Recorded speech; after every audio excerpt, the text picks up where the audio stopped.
Hey everybody out there, Chris and Mike here, and welcome back to another Indies comic book review. And yes, it's actually called the Indie Reviews again. Yep. And actually, I would like to just put this out there before we start. 2 weeks ago, we reached our 1 year mark. We are officially in episode 54 here, but episode 52 was 2 weeks ago. So I always thought, I said, didn't we start the Indie Reviews right before? It looked like it was a year. Yeah, it was right before New York Comic Con. We started last year. Right, because of the whole convention thing in the year. So, 1 year for Indie Reviews, and we are really enjoying it. We've come a long way. I've been doing descriptions, as you guys know, for all my videos. I am now up to episode 210, I believe, and Indie Review episode number 7. And man, were things different back when we started this Indie Review, and now things have definitely evolved into a way where I'm very happy with the way the Indie Reviews are now. Yeah, same here. And I'm looking forward to continuing our evolution of the Indie Reviews, continuing our evolution of the Big 2 review, everything. Okay, so we have physical books and the digital ones that came out the week of October 8th, 2014. Right, we got 3 physicals. Yep. 1, 2, 3, 4, 5. 1, 2, 3, 4, 5, 6, 7, 8 digital.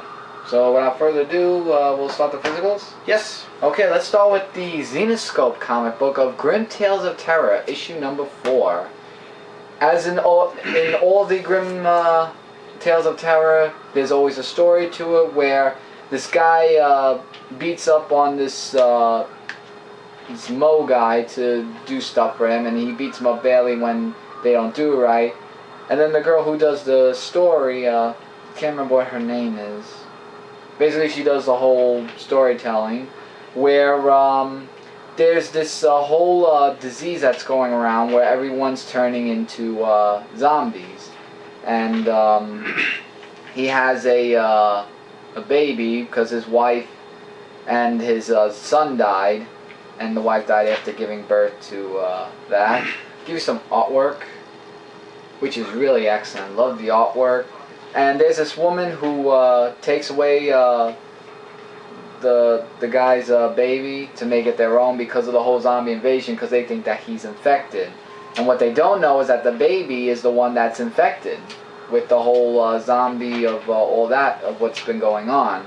So he gets in somehow and gets revenge off of them, along with the others, and makes a life of his own at their house. And then in the end, let's just say the guy who was that bullied the Mo in the end, let's just say he gets it in the most delightful way, from what the woman says, which was Mary Poppins' reference to it.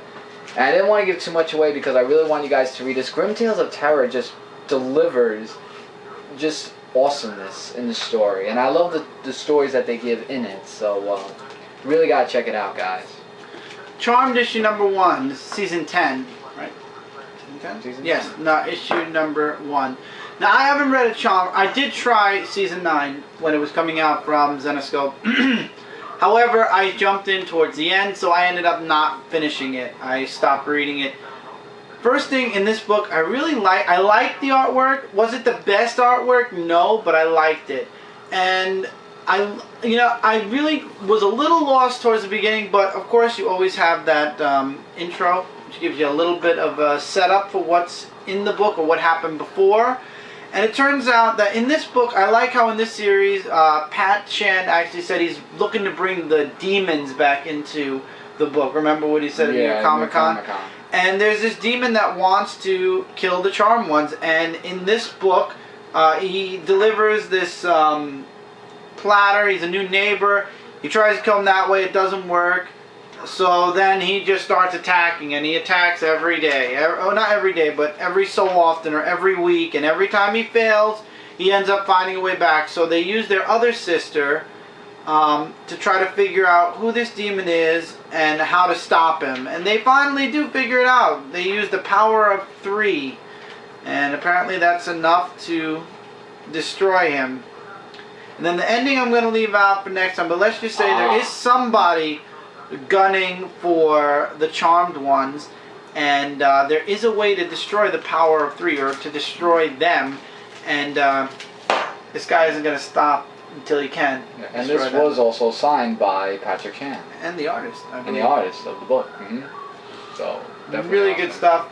I would definitely recommend, if you are a Charm fan, definitely jump into this. If you've not read Season 9, I believe all the books are trade paperback now.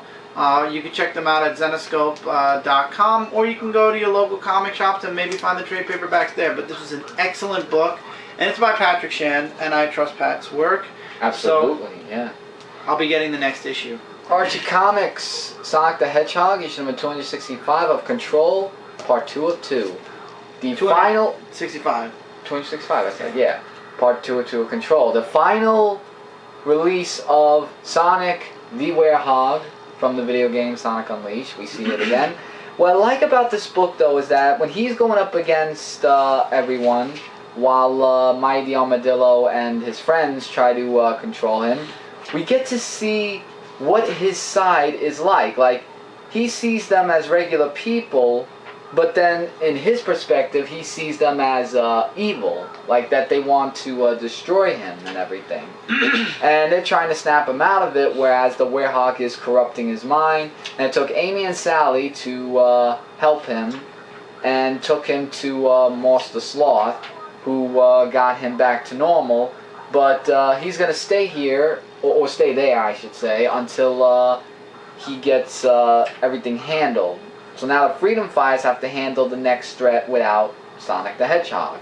Then we go into the second story right here, where the Roto Walrus is just showing the Freedom Fighters, you know, about the Sky Patrol ship, what it does, while as Dr. Eggman, he's trying to, as always, come up with a plan to get rid of all humanity by getting all the Chaos Emeralds. And hopefully, in the next issue, I'll be getting the variants of these. Mm-hmm. So that way, I'll get the 3 and it'll connect together. In respect to the Smash Bros. Game that came out for 3DS. Wasn't a tease, this is for real. Sonic the Werehog did appear in this issue, and you get to see a different side of him. So I would say, if you want to know what his side is like, then definitely pick it up. Especially for the kids to read, it's really good. Alright, we're going into the digital books now. Yep. And we're going to start with Big Trouble in Little China, issue number 5. Yes, this is the cover right here. How was the trouble this time? Well, the trouble is actually, as always, you know, he goes into this, well, there's like this other world that they introduce, where everything is just, you know, like all twisted around, especially the Emperor, who talks with, what was his name? Jack? Jack, thank you. Jack Thunder. I just remembered. And he's just having a discussion with him about, like, all the stuff that's going on, and that he has possession of the people to go up against him. Even his friend, the monkey guy, wait, I know his name. Go down? No, it's down further. Pete. The orangutan, I guess. So his friends come to help him out, and they're trying to snap him out and saying, you know, this isn't like you, the Emperor has you under control and everything. So, the artwork's great, by the way, I will say that much, and it is dark in some of them. So, the Emperor looks like that he won all this, but Jack is just trying to find out some more answers of Emperor Ming's objective of what he's doing, including Emperor Ming's ideas of how to take over everything. So, as the issue continues, he uses one of his friends to go in disguise to try to get into Emperor Ming's clan and everything, and there's this weird eyed creature, which was very creepy. But then afterwards, Jack finally gets in, and then there's this whole fight that breaks out, and after that, I'll leave the rest up to you to read, because this one I don't want to spoil, but let's just say that Jack's friend left him in the dust, because he knows Kung Fu, but Jack doesn't. Oh, another book that has the guy from... well, Escape from New York, that had a... Snake is back in December 2014. Yeah, but Russell, I think his name was. Kurt Russell. Kurt Russell, thank you. No, was it Kurt Russell? No. From the movie? I think it was Kurt Russell. I think you're wrong. Well, I don't know. But anyway, overlooking that, I would say check it out. Okay, what was next? I forgot. I don't know, you were doing the... let's go into Dynamite with Blood Queen, the 2014 annual. Now, at the very beginning of Blood Queen, we heard about a great, not a war, but we heard that the kings decided that the witches were too strong, and there was an attack on the witches, and then it came to King Talbot, who made a deal that the witches lived, but none of them could perform blood magic. This book is the book that explains that entire, the entire events of the war against the witches, and then the king, what's his name? It's over here.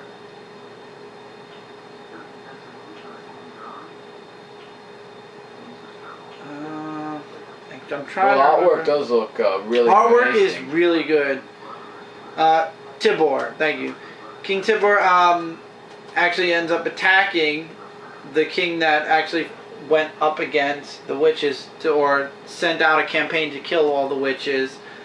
It was a crazy campaign, and he got the help from the remaining witches to fight against the king's armies, and they won. But that's when the whole council happened, and they agreed that the witches could live, but they can no longer practice blood magic. And then the second story involves the Night of... Well, towards the end of this story, we get the Night of Purity and why the head witch went into hiding. And then the second story, which is a shorter story, we get the origin of Elizabeth, how she was found, and how she was raised, and how one day she could become a queen. And they actually have a vision of her as a queen. And that's where the book ends. I left out a lot of detail on purpose because... Oh, I'm sorry, there is a third story which involves the Night of Purity hunting down witches and killing them. But that story was kind of very dark and grim, so we won't go too much into that. But yeah, it was a very good book. I enjoyed it, and really great background for Blood Queen's series. So if you want to know the past of Blood Queen, check out that annual. Next from Dynamite, actually we've got Army of Darkness Convention Invasion one-shot. Ash is at his job, and then he gets confronted by these three people who just ran from a comic convention. And Ash apparently is super famous in his world. It's actually weird because ours just passed. That's why he came out. Yeah, I know. So, it turns out he's a comic book hero because there's a book about him. And they say that they saw this, the wizard, and there were some deadites at the convention, and they need Ash's help to stop the undead from invading the convention. After a little bit of convincing, Ash decides to go. There are a couple of fights that break out in this book. A lot of action, but it was funny having Ash at the convention and having these con people, like fans, actually fighting alongside Ash to stop the wizard and the Necronomicon and everything. Very interesting book. The artwork was really good also. I must admit it was really good. Yeah, the artwork was really the matchbook. Well, Ash got his taste of his first convention, and everything ended pretty well. If only Ash could remember how to say things from the book correctly, and then the ending was the best. You mean Clatius Ferratas? No, it's something new this time. Oh, it's something new now. Yeah, you want to know that? You got to read the book. Oh. And the ending was perfect. Hail to the king, baby. I was gonna ask you that, but I didn't know if they did. A lot of the phrases from Hail Army the of king, Darkness. baby. I love when he does that. Yeah, there were a lot of phrases from Army of Darkness in this book. Absolutely. Wow. And I think I did it out of order. I think it was supposed to be Blood Queen after. But anyway. Yeah. We're now in Dark Horse. Oh boy. X2 number 18. Yes. Wait till I tell you about this. It's a good book. But wait till I tell you how very graphic this is. Last issue we saw that X got captured by these human pig people. You know, like they're actually like pig peoples and stuff like that. What the hell was that? Oh. Something fell? I don't know. Sounded like something fell. Oh, probably a piece of bag I saw over there. Alright, well anyway. Looking over whatever fell, X gets kidnapped by those people and they take him in for a surgery that they're gonna do that deals with skin. So to say, I know this is where it gets graphic, and his friend over there, why did I forget her name? Miss Rao. It start with the letter R. She's trying to find out investigations of her own, while they're taking out his skin, and they're using it to like have a cure for some like some type of disease that other people might have, and it gets very graphic after a while. I had to turn away because it got really graphic the way they did it. And his skin can heal. That's why they're using X to use the skin to save humanity and all sickness in general, because his skin regenerates, like I said. And I know, I'm, the way you're looking at it is the exact same way I looked at it. And then one of them they used it for was for, it didn't work, so I really want to continue this, but I really, well, he gets out of the clutches, and his friend actually sees him going into the hospital, saying that to help him, you know, stay alive and all that stuff. Wow, this guy really gets the crap beaten out of him. Yeah. It almost seems like every issue, this poor guy, I mean, I feel bad reading this comic half the time. I know, it's just like, ugh. Now, be prepared for something that really didn't make sense to me, but I'm loving the series anyway. Alien vs. Predator, Fire and Stone, issue number 1. Now, when I started this book, I should have done this first, but I didn't. At the very beginning, they give you a little synopsis about what's going on, you know, before. And I just noticed this one sentence. This story takes place between the events of Prometheus, Fire and Stone number 4, and Predator, Fire and Stone number 1. So it happens after Prometheus, Fire and Stone number 4, but before Predator, Fire and Stone number 1. That doesn't make any sense. Thank you. Now, for those of you that are keeping track, next episode is when Prometheus, Fire and Stone issue number 2. Yeah, I was about to say number out. 4 didn't even come out yet, because 1 did. Right. So, basically, this takes place after number 4, which we didn't read yet. And actually, the events are following what happened in issue number 4, apparently. It opens up with the Predators, but then it goes to the survivors, apparently, of what happened on LV-223. And it turns out that Francis, who I believe was from Prometheus issue number 1, he did something bad, and he's getting put in jail for it. Or they actually want to kill him for it at first, but it doesn't happen. And then whatever he did, the Eldon was his name? Yeah, I think it was Eldon. Oh, no. It was something else. You didn't read this, Mike. You don't know. I looked through it a little bit. I'm trying to remember. I had a lot of books. I looked through it somewhere. I'm trying to figure out where it says it. But anyway, he wants Francis, Eldon, well, I was right. And apparently Eldon is friends with the aliens, or he's able to control the aliens. I don't know. But the aliens end up invading the ship. The Predators somehow show up at some point. And the Predators, I think, want... I don't know what... You don't even know what the Predators at this point want. But Eldon wants Francis. And Francis actually runs off, and a lot of stuff happens in this book, and I don't understand how it came to this point. That's the weird thing. Huh. But you have the Predators on the ship, you have the aliens on the ship. Eldon gets destroyed in the first issue by the Predators, actually, which is good. I'm trying to find out who, I think it was here.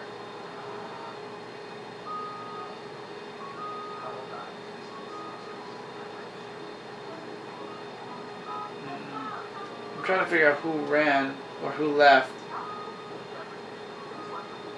Oh, Galago. Galago ends up running off the ship, but it turns out there's a Predator on his ship as well. But things just go to hell. But I'm telling you, I don't understand how they could release this book before the end of Prometheus.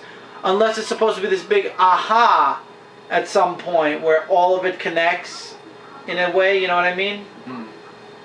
So apparently something goes very bad on LV-223 by the end of Prometheus, Fire and Stone, which leads into Aliens versus Predator, which then is going from this series, this is going to lead into Predators. Right. Which I still don't understand where Alien fits into this. I'm going to go back to Aliens and see if it tells us where that story takes place. But it was an interesting first issue. I felt like I jumped in the middle. I truly and honestly feel like I'm in the middle of the Especially for story. books that didn't even come out yet. Yeah, I feel like they threw us in the middle. I mean, it does explain, like I said at the beginning, but a little explanation isn't enough. I would have rather they waited for Prometheus to come out, you know, and finish before they gave us Alien vs. Predator. Because now I'm kind of like scratching my head. Like, Francis apparently created Eldon, and stuff went wrong on LV-223, and they're blaming Francis for it. Eldon wants Francis back for something. He's controlling the aliens. Predators show up on the ship for some apparent reason. We don't know why yet. And it's aliens versus predators, predators versus androids. And yeah, it's all over the place, honestly. And it would be, I would understand it more if Prometheus finished. I don't know. We'll have to wait and see. I'm spending too much time on this book. Yeah. Grendel versus the Shadow, issue number 2. How was it, Mike? This was an actual versus book, and that's how it starts off. Nice artwork. Grendel versus the Shadow. To be honest, Just to speak, Alien vs. Predator had good artwork. yes, Grendel looked like that he was gonna have the upper hand on the Shadow, but the Shadow really got him because of the ring and the Shadow knows and all that other stuff. I will admit, though, it was a really close and excellent fight, which led for Grendel to flee and leaving the Shadow behind. And that's how the fight was. Then there's a little side story of, what was her name? I think Renee or something. Like, Sophia goes to check up on... Franny? Franny, yeah. Who has a husband that beats her and everything, and that's a little bit of a long story.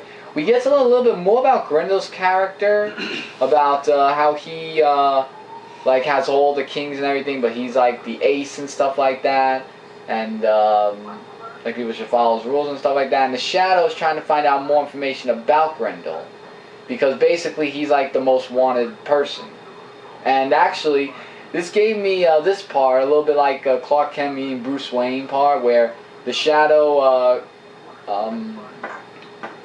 What was his name? Crampton. Lamont met up with the guy in the mask of Grendel, and he's like saying, we might have left, like we met before, but there wasn't a shadow of a doubt, because he knows that he's a Shadow, so that's where there was a little connection there. So the Shadow went into more investigation about Grendel and everything, and trying to find him again. And when Shadow actually in the end finds out about his, about him more into the story, in the end, it's Grendel and Shadow meeting up with each other again. There's other stuff too, but you'll have to read the book. It just ends up like it did in the last issue, Grendel attacking Shadow. Mm-hmm. So... And it's to be concluded in the next issue. in the next issue. I was just about to say that, but good stuff. They're gonna team up. You know what's gonna happen. Next is, let me make sure we're good, Ragnarok, issue number 2. Ragnarok. Hold on. Yeah. So in Ragnarok, there's just a whole thing where there's this big badass character who took out each and every one of her team. It just took one hit, because they're like saying, you can't defeat him because he's undefeated.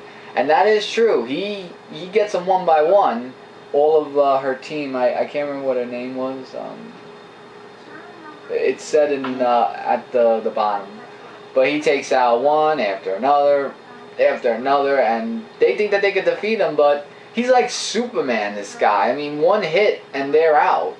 But then the one girl that he knows of, her name, Renja, says that he's going to bring everything back to life and everything back in order. and stuff like that, because the word courage actually touched him, saying that all things lead to that, and it inspired him to grant the whole thing of what she did.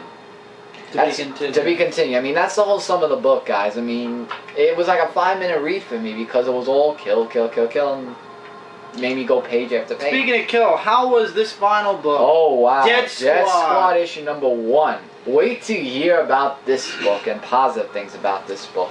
It first starts off with 3 guys who are on a mission to stop a mafia gun people because they have like drugs and certain stuff, and they want to stop them.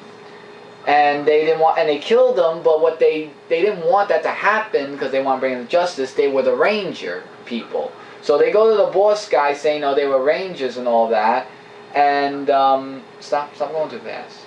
Thank you. So they go to him and tell him about that they killed the ranger, and what he wants to do is to destroy what their founding fathers and their fathers before that started. And the 3 of them said, "No, what if we say no?" And well, he actually kills them, and it's like that he was part of this whole plan thing where they were took back to the lab for experiments of some sort, and they were using this type of, I don't know what it was. It was some type of stuff. Like a drug. It's like a drug. And one of them, well, let's just say they came back to life.